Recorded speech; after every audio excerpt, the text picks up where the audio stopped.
This is the Bernie Sanders Brigade live stream on YouTube this Friday, November 9th at 10:16 p.m. Pacific Standard Time. We're streaming live right now to basically analyze the 2018 midterm elections and then several updates from the last couple of live streams that we had. So we're basically going to do a rundown of the United States House races and the Senate races and the gubernatorial races, and where things stand for the Democrats and Republicans in Congress and at the state level. We'll also be discussing some of the individual races like in Arizona, Texas, Florida, and Georgia. We'll also compare some of these midterm results to previous midterms and discuss what the ramifications of last Tuesday's election might mean for the upcoming presidential election in 2020. So we're going to take you now to the, I'm going to go to here to screen share pretty soon. So if you can just bear with me for just one moment. Okay.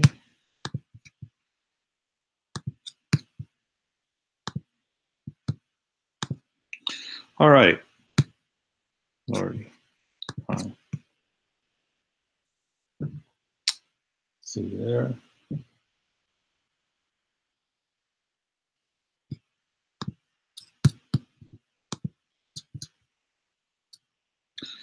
Just 1 second. Oh, we have not shared the screen yet. Actually, you can just bear with me for just 1 second. Appreciate it. All right. So these are the results so far currently as the map stands. The House election results. Previously, we had the Democrats picking up roughly about 26 to 28 seats in the United States House of Representatives. Currently, right now, as things stand right now, the Democrats have actually picked up 31 seats. So there are about 3 or 5 other races that have been called since we had our last couple of live streams. So the Democrats are currently at 226 representatives. They needed, again, 218 to get control. Republicans are currently at 198. Over on the Senate, we have the Democrats so far at this moment losing 2 seats, while the Republicans are picking up 2 seats. Democrats currently have 46 seats in the Senate, including 2 independents Vermont Senator Bernie Sanders and Maine Senator Angus King. Both are independent senators, and they caucus with the Democrats. So that would basically push their number to 48 to 51. There is currently right now one race that has yet been declared, and actually two races that have yet to be declared, and they are in Florida and Arizona, which we'll be talking about a little bit later. Over in the governor's race, here, let's see, let's go to the governors. Democrats picked up 7 seats, while Republicans have lost 7 seats, and there are a couple of governor's races where we might be seeing recounts, and they are in Georgia and Florida. So that's where things stand at the moment. Of course, like we mentioned in the last live stream, in previous elections, the Republicans actually performed better during their midterm elections when they actually challenged the party in power. Like Barack Obama's first midterm was in 2010, and Republicans actually picked up 63 seats in the United States House of Representatives. So this is actually a very stark contrast to what happened last Tuesday. The performance of the Republicans in 2010 was actually almost twice as better. As of right now, they're twice as better than what the Democrats, the outcome of the Democrats in this last Tuesday's election. Over on the Senate in 2010, they picked up 5 seats. And in the governor's races, Republicans picked up 6 seats. So if you see that in every type of election in the House, House, Senate, and gubernatorial races, the Republicans in 2010 actually picked up a significant amount of seats.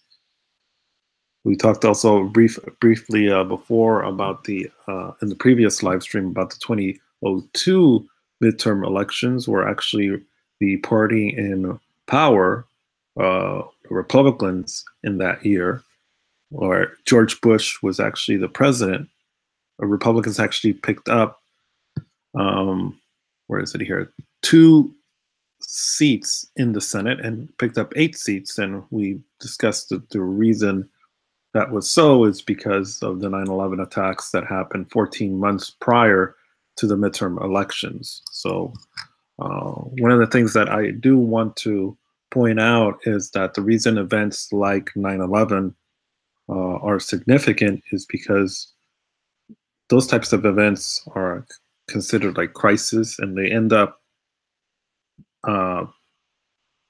basically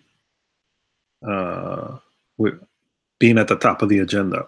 So prior to 9/11, whatever was on the legislative agenda in the Congress was overtaken by national security concerns. And usually national security concerns, Republicans tend to do better politically. Though for some reason, public opinion tends to favor Republicans, or the public tends to trust Republicans when it comes to national security policies. So the 2002 midterm elections were actually an anomaly in the sense that usually what happens is when the party in power, when they elect their first president takes office, in the first 2 years, in the second year of his term, he has a midterm. And what ends up usually happening is that the public turns against the party of the president that's in power, especially when they have control of both chambers of Congress. That did not happen in 2002. And what's interesting to note is that before 2002, George Bush actually lost a senator in the state of Vermont. I think his name was Jim Jeffords. He was a Republican, and he actually unregistered as a Republican and became an independent right in the middle, I think, of 2001. So the president at that time actually lost a member in the Senate, and was really not doing well politically. After 9/11, his approval ratings actually increased by 90%. So that's something to keep in mind in these next 2 years, that even though Donald Trump's approval ratings are at the rock bottom, it's around 36%. Uh, so it's between the range of 36%, and he's really not hitting anything above 45%. That's pretty much the ceiling. That can change if you have some type of an event, um, like a 9/11. Okay. So we did discuss that previously. And in the prior midterm with the previous president, Bill Clinton, prior to George Bush, Bill Clinton was the president. He was a Democrat. His first midterm was in 1994. And you saw Republicans right here in this chart actually gained 54 seats in the House. And over in the Senate, they actually lost.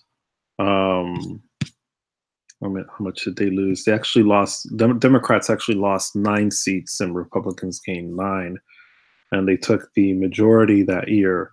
And actually, this was the year where the Speaker of the House was Newt Gingrich, and he put out basically pretty much a manifesto. It was called the Contract with America, and it basically laid out a legislative program of what Republicans would do if the public trusted them with control of the Congress.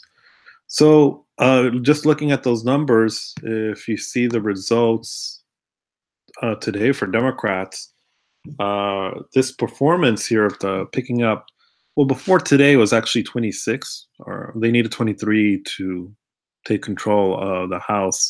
As of right now, they have 31, which is not bad. Actually, it's getting a lot better as the votes are actually counting. So in the previous live stream, I did say that it does not appear that there was really a blue wave, just based on those results. However, it does appear that the Democrats are going to pick up at least 3 more House seats that have yet been contested, and I'm going to be talking about them right now. One of those House seats is in the state of California. We have California District 10, and currently the incumbent is Jeff Denham. At the moment, the Democrat is actually ahead with 100% of the precincts reporting. He's actually ahead by 3,222 votes. The very razor thin margin. If Mr. Harder's lead continues or persists after any possible recount happens, or if there's basically no challenge to these results, then basically Democrats will flip this seat, California District 10, and it's going to push their number up to 227, and they would have gained actually 32 seats. Over in Utah, currently the incumbent in District 4 is Mia Love, and it looks like she's going to lose the seat because she's behind by 5,000, close to 5,000 votes. And actually today, or no, it was actually, I think yesterday or a couple of days ago, that Donald Trump spoke to the White House press corps, especially that famous exchange between him and Jim Acosta, where he told Jim Acosta to sit down. And a lot of people, and now Jim Acosta has been basically barred from access to the White House. So when that was actually happening, he actually made reference to several candidates who he felt did not really embrace his agenda as he thought that they should. And he mentioned Mia Love. And he said basically, Mia Love, she gave me no love. Or I got no love from Mia Love. I didn't get much love Um, and he said basically, "Oh well, too bad for her." So it looks like she is going to not return to the United States House of Representatives if these numbers continue. Now, if you look here in the numbers, it's only 79% of the precincts have reported. So once they count all of the votes, if this lead does not significantly change, then Democrats will flip another seat. That's going to bring up their total, their net gain to 33, if that happens. Over in New York, Claudia Tenney is the incumbent, and with 100% of the precincts reporting, the Democrat is ahead. Anthony Brindisi is ahead by 1,300, almost 1,300 votes. And again, uh, if that lead does not change after every single vote is tabulated and all overvotes or undervotes are accounted for, then Democrats will have actually flipped New York District 22. And that's going to increase their gain to actually 34 seats. So we went from, I think last time that we spoke, we were at 28. So it looks like that number is going to increase to at least 34 when all the votes are counted. Over in a district, which one was it here? District, let me see if I can find it. 45. This hasn't been declared yet, but there are 100% of the precincts reporting, and currently Mimi Walters is ahead of Katie Porter, the candidate who was actually endorsed by Elizabeth Warren. And Miss Walters is ahead by 2,020 votes. That's the difference. So if she maintains that lead, then Republicans will hold California District 45. Miss Walters has been, this is her second time running for re-election in this district. Once all the votes are tabulated, if this lead vanishes and Miss Porter happens to actually pull out a victory, then Democrats will actually gain a fourth seat, and that's going to bring their total up to 35 net gain. So that's I'm not sure if that's actually going to happen, but it is a close race here. Let's see, where's the other one? I'm going to try to find these districts here on this map are very just small. Let's see, here it is, 39, California District 39. Right now, there's no incumbent in this race, and the Republican Young Kim is actually ahead by 50.8%. He has a almost 3,000 vote lead at the moment, and this race has not been declared at all at the moment, but it does look like he will probably maintain his lead here at this moment. And I can't tell. I think that's a hold for Republicans. Over in the Texas District 23, Will Hurd is currently leading with 49.2% to the Democrats' 48.7%. He has a 1,150 vote lead. That's 1,150 vote lead. If you know right there, the Libertarian candidate actually garnered 4,402 votes. So that's pretty interesting right there. So that race hasn't been declared. The top vote getter does not have 50%. And now I don't know what the laws are in the state of Texas, whether you need to have a 50% plus one majority, or if they just allow the top vote getter the seat.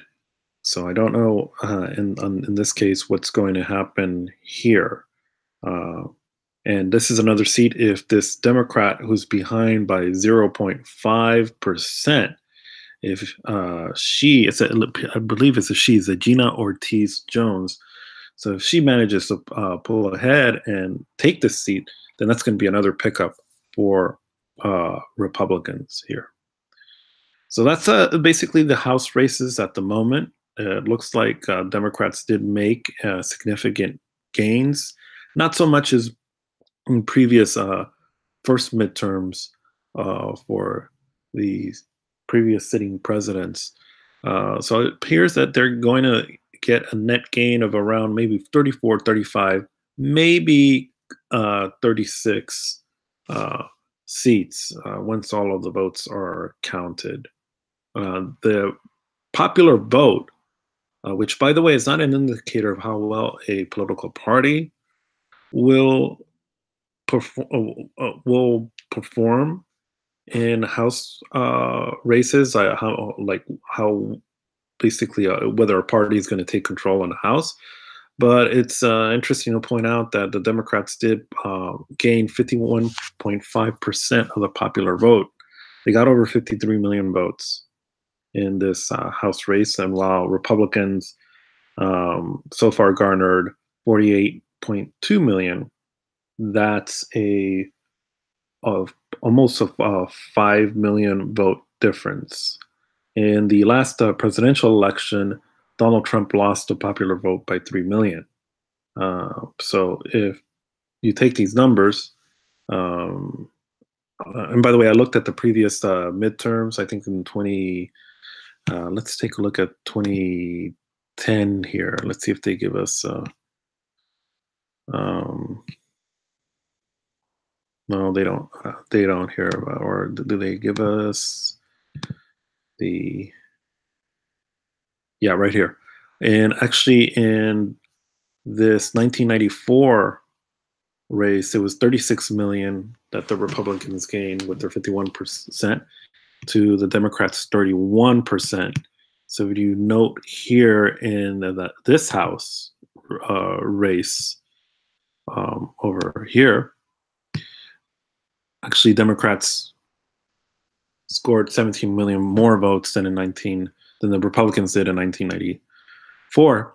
And of course, our population is actually a little more larger than it was in 1994. But it's interesting to point out, I believe that something close to like 49% of registered voters actually turned out to vote in this midterm election, which is a very significant amount. Usually midterm elections, a lot of people don't turn out to vote. And what ends up happening is that Republicans actually do well when people don't turn out to vote because their voters are older, conservative, and usually are worth more, are more wealthier, tend to always, for the most part, turn out to vote, and even if it's raining and so forth. And young people generally, historically, do not tend to come out to vote in large numbers. So that's that. Here's another race actually in Georgia's District 7. It's very close. It hasn't been declared yet, and that's a Republican seat. And that right there is a 901 vote difference. So I would imagine that I don't know what the laws are in the state of Georgia, but there might be a recount in this race because that's just a very small margin.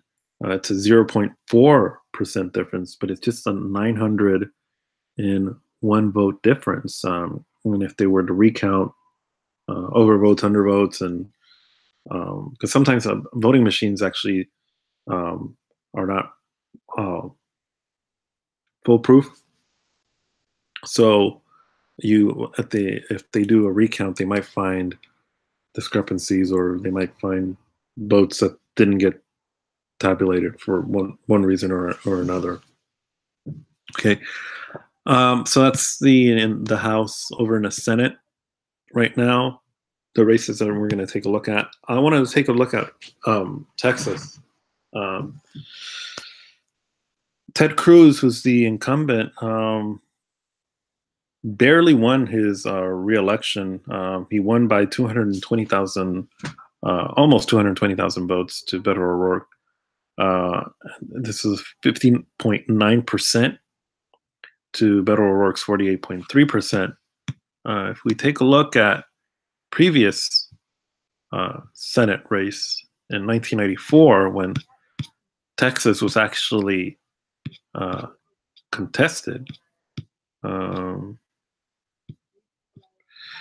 actually Kay Bailey Hutchinson, a Republican, won that race. She beat the Democratic candidate by 60.8% of the vote. So that's a significant difference here, 60%. So Ted Cruz actually performed 10% worse than Kay Bailey Hutchinson did in 1994. This seat almost, the Republicans almost lost this seat. And so that's very interesting to note. Also, Beto O'Rourke might, I would imagine he might become somebody who's mentioned in the future as a possible presidential candidate because of the fact that he just performed better than expected. No one really expected any candidate here to pose a significant challenge to the Republican because Texas is a really red state. And I would imagine that it's probably the Trump effect that, there are a lot of Latino voters in Texas, and the president, basically a lot of people do not like the president's rhetoric when it comes to immigrants. And Texas is a border state that borders, where its borders actually borders the country of Mexico. And so there's a long history there going back to the Alamo and the Texas Revolution and the US-Mexico War, and a lot of just racial animosity between Mexicans, Tejanos, and Americans. It's a very complicated history. So that could be a factor of, could be the Trump's anti-immigrant rhetoric may have played a role in this race. So that's Texas. Over in Arizona, Martha McSally, the Republican, was actually winning the last time we spoke in the previous live stream. Now they're counting more votes, and right now they're 99% of the precincts reporting. But now the Democrat Kirsten Sinema is actually now leading by 1%, and she has almost a 21,000 vote lead, and the Green Party candidate scored 46,000. So it appears that Kirsten Sinema is going to actually flip this Republican seat of Arizona. So instead of Democrats actually losing 2 seats, that's going to put the number back to 1 if the Democrats do take this seat. And if they keep Florida, then we might see basically Democrats only lose, because I think the Florida race, I'm not sure if the Florida race was already tabulated in these numbers. Well, it says here that there are 3 undecided, so I imagine it's this Florida race and this Arizona race, and I really can't find the other race that they're talking about that's not has not been decided. So I would imagine if the Democrats actually do win in these 2 states of Arizona and Florida, then that's going to wipe out the Republican gains, and there will be no gains probably, most likely in this election. They'll just stay where they were before this election happened. So over in Florida, Rick Scott right now is currently leading by just a little over 14,000 votes at the moment. So I'm gonna see here. I had this video here prepared for you guys, and can't find the video yet. I think it's actually over here. So I'm gonna play this video right now and see if you guys can See if you guys can see this.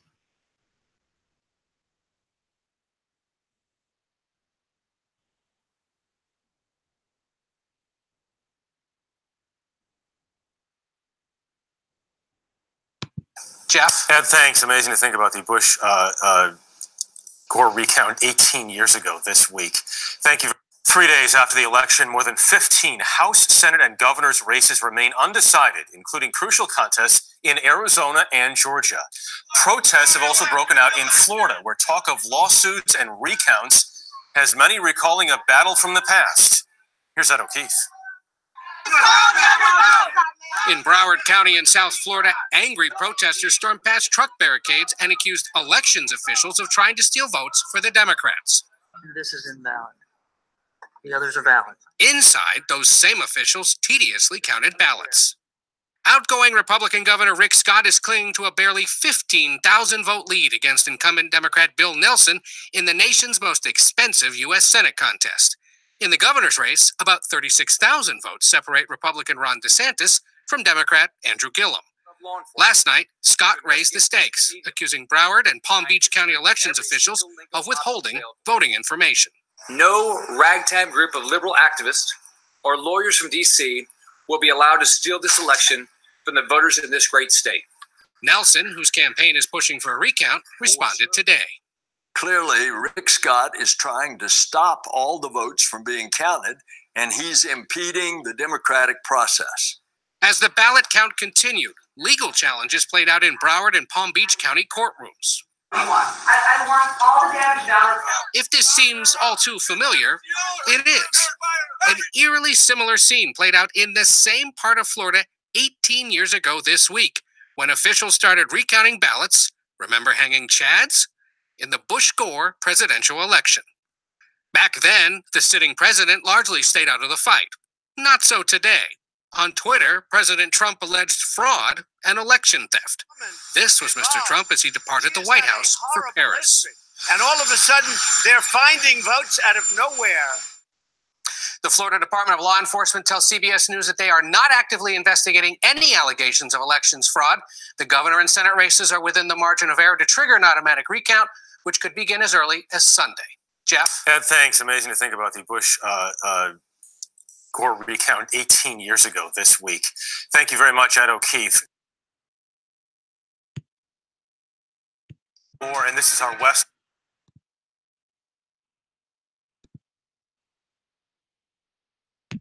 Okay, so that's basically CBS News.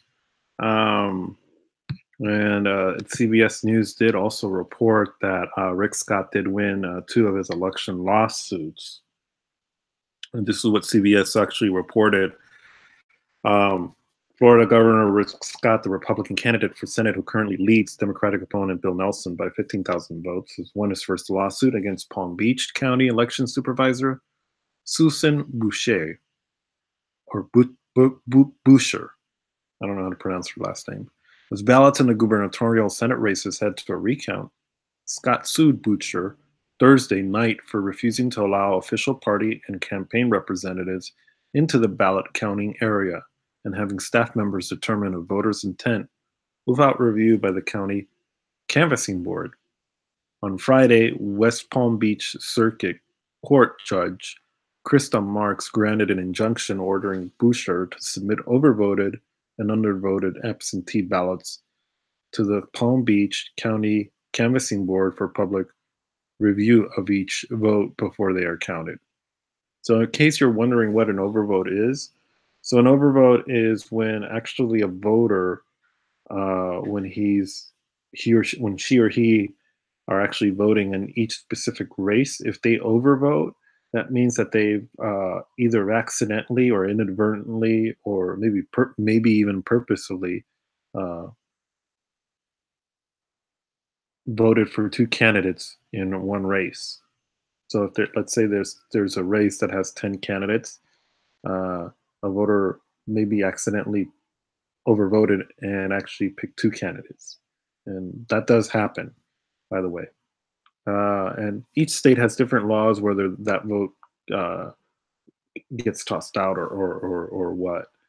So that's basically what an overvote is in that instance. In that case, so they're currently looking at the, I guess, the absentee ballots at the moment. So in a machine recount, all completed ballots are refed through ballot counting machines to try to confirm the original unofficial counts. The machines must first be retested and recalibrated to read and separate ballots with apparent overvotes. That is, the ballots in which the machines read that the voter may have selected more than one candidate, and undervotes in which the machine does not register a vote on the ballot. The testing of the machines has to be done in public. So, again, this is where we're getting into the more fine points of recounts and whether our elections are 100% foolproof. They're not, because on a lot of these elections, when the voter uh, puts their ballot in a machine, uh, the machine might not be 100% accurate, might not read it accurately, and they might be um, throwing up a red flag saying, "Oh, overvote, overvote," when in fact it is not. Okay, so they have to basically go back and make sure that the machines are actually properly functioning. Okay, and I know for a fact, as working as a poll worker in my precinct, the last time our vote machine, well, actually, it's not the I forget what the name, but basically the machine that reads the ballot to see whether someone's overvoted. Uh, and we basically, what happens is that once the voter votes, leaves their booth and hands in their ballot, and they insert it into the machine, what we do is we check whether the voter has overvoted, and if the voter's overvoted, we let the voter know that they've overvoted for this race, and we tell them that if they want to, we can void that ballot and then give them another ballot so they can go back and make the corrections. Well, that machine in the last primary elections actually was not working at all. And our inspector actually called the offices in our Los Angeles to inform them. We finally got through like at 9 a.m. in the morning after after the polls were open for 2 hours, and they said that they were going to send someone to uh, replace the machine. No one came. A supervisor came later during around noon, and she said that she did not know anything about uh, that problem, and that she was going to actually get it, try to see if they can get it taken care of. And basically, what ended up happening, to make a long story short, is that no one actually came from the city to actually replace that machine. So this machine that we were using, it's basically what it looked very old, and apparently it's not the only case that what happened in our precinct where that happened. And apparently California has had problems with some of these machines not really functioning well. So what happens in that case in the precinct is that since the machine doesn't work, we actually take the ballot and uh, slide it in to the ballot box underneath that machine, and then it gets taken to the place where they actually count the votes after we close the precinct. That all the ballots are transported to the place where they actually count the votes, and unfortunately, the people who actually overvoted are not going to get their vote counted for those races in which they actually overvoted. So that ended up happening the last primary, and it happened again in last Tuesday's election. The entire morning, the machine was not working, so we had to just put it in the ballot box in the bottom. But then it was fixed, and I don't recall how it got fixed. So a lot of these machines are old, so it's not 100% uh, foolproof. So what they're talking about here is a different machine, not the one in the precinct, but the ones that actually count the votes when they're taken from the precincts and into the vote counting facilities. So they have to recalibrate these machines to make sure that they're functioning. So that's going to depend on whether those counties are actually investing money to make sure that these machines are up to date. And so that's a big if. Like I've explained in the couple of previous live streams, the U.S. Constitution does not require a uniform election system. It's basically silent on how the country runs elections. So, because of Amendment 10 in the Bill of Rights, any of the uh, rights or powers that are not actually delegated to the national government are actually reserved to the states. So it's up to the states to pass laws to basically run elections the way they deem fit. Um, and so that's important to know. And it's the Secretary's of State's job in each of the 50 states to certify those votes. So again, this is why elections matter at the local, state, the municipal, local, state, and even national level. Because if you don't have a person who's not corrupt as a Secretary of State, then you're going to have problems with the counting process, and you're not going to get the candidates, that you probably want or that are popular with the public getting into office, because there are all these shenanigans that are happening in places like Georgia, Florida, uh, and other parts of the country. And even in Ohio in 2004, there was that controversy whether Kerry or Bush won Ohio. Um, and that's another story about the stolen elections of 2000 and 2004. Um, that's important to point out, and that's what they're pointing out here in this article. And if you read it carefully, that's the consequences, basically, of the public not really holding the local public officials accountable and making sure that all the votes are counted. So hopefully, as we get more people involved in the political process, more people voting, the people are going to pay attention to issues like these. Okay, so back to the article. So in a machine recount, all completed ballots are refed through ballot counting machines to try to confirm the original unofficial counts. Okay, so they're going to basically double check to see, are these numbers here like correct? These numbers over here. Is 4,095,771. Is that actually correct? And is the 4,080,923 number correct? And my God, that's a 0.2% difference there. So that's what the whole point of the machine recounts. Now, the machines must first be retested and recalibrated to read and separate the ballots with apparent overvotes.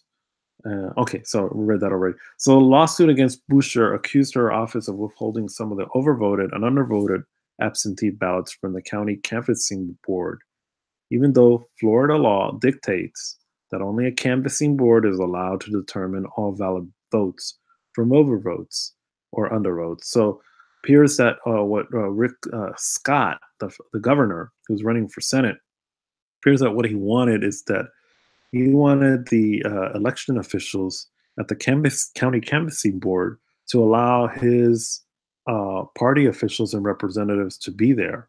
And according to this article, the law dictates that only a canvassing board is allowed to determine ballot votes, and they're the only ones allowed to determine whether a vote is an overvote or whether a vote is an undervote. and whether a vote is a valid vote. And nobody else is supposed to be present there. But apparently, for some reason, this judge ruled the contrary. Right. Now, Scott also filed a lawsuit against Broward County Election Supervisor Brenda Snipes on Thursday evening, alleging that her office is hiding information about the number of ballots left to be counted. Broward County Circuit Judge Carol Liza Phillips ordered the immediate release of voter information from Snipes, ruling in Scott's favor.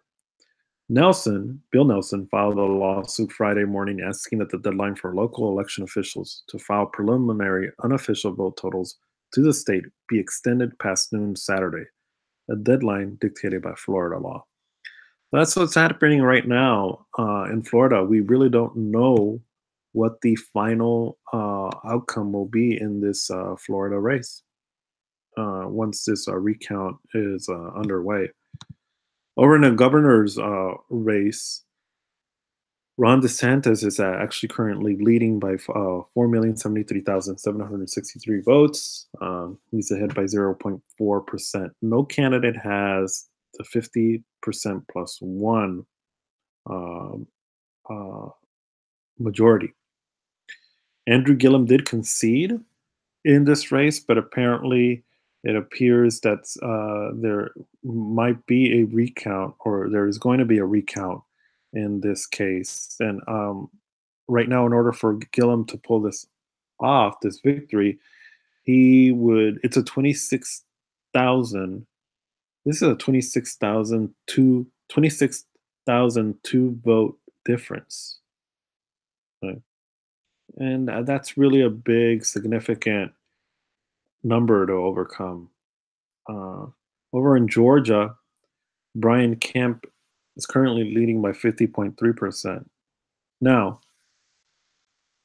and all of the votes apparently have not been counted in this state. And what's going to happen is that once all of the votes are finally tabulated, if the top vote getter does not get 50% plus one, and let's say Brian Kemp falls to 49.9%, there's going to be actually a runoff between the top two vote getters. So it's going to get, and that the runoff would take place in December if that's the case. And that's a big if, because at this point, the vote difference between both candidates is a 62,900 vote difference at the moment. So this is a very contested, controversial election because there were accusations of voter suppression.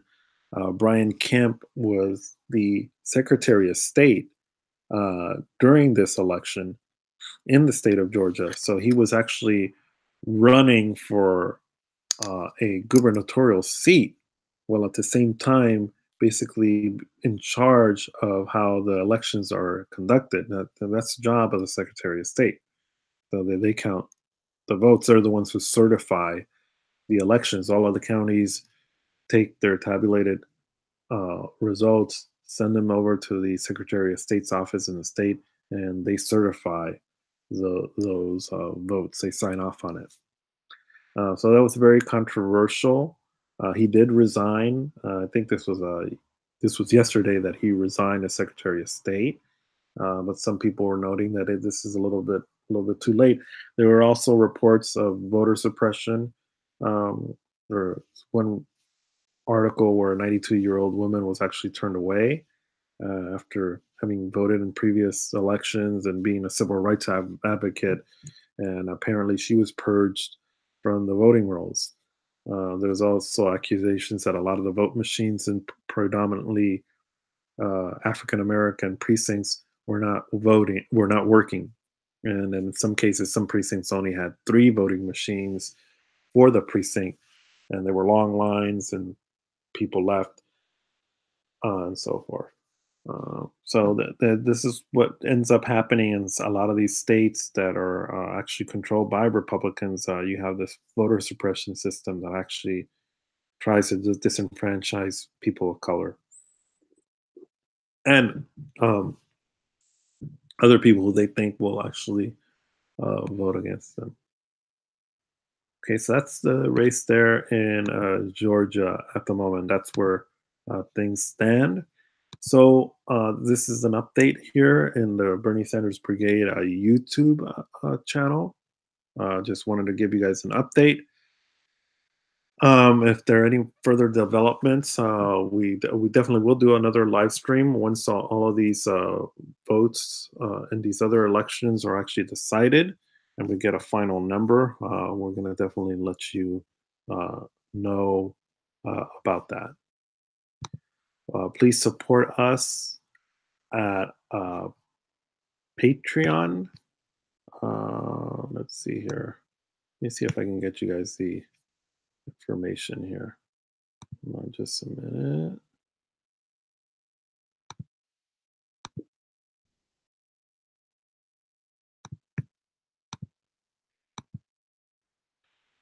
So yeah, so please support us at Patreon.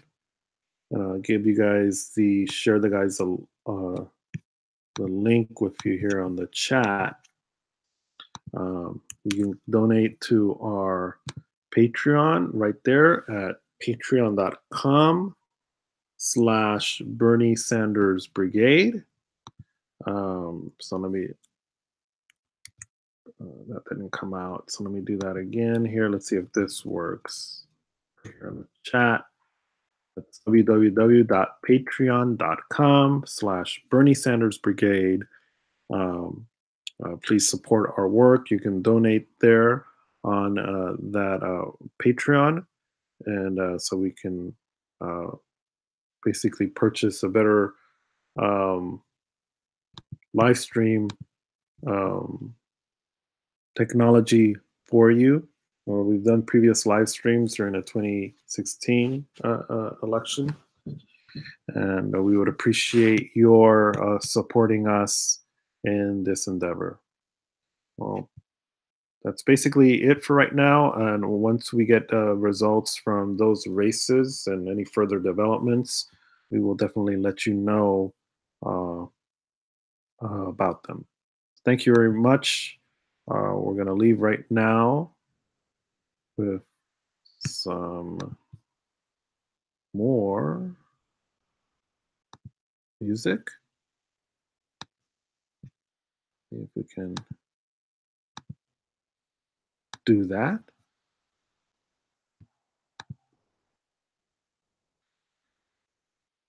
Hold on just 1 second.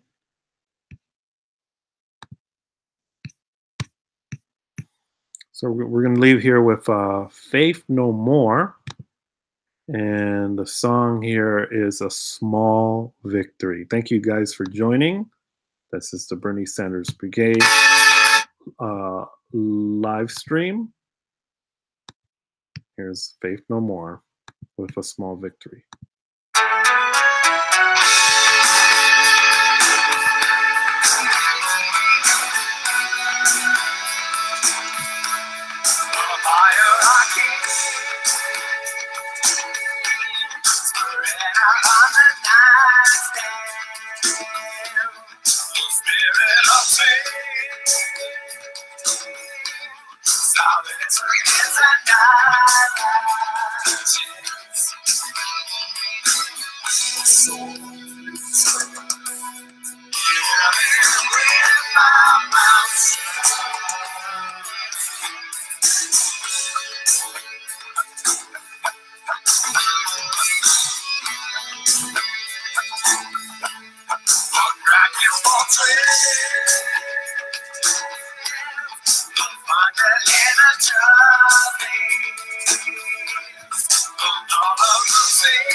Let's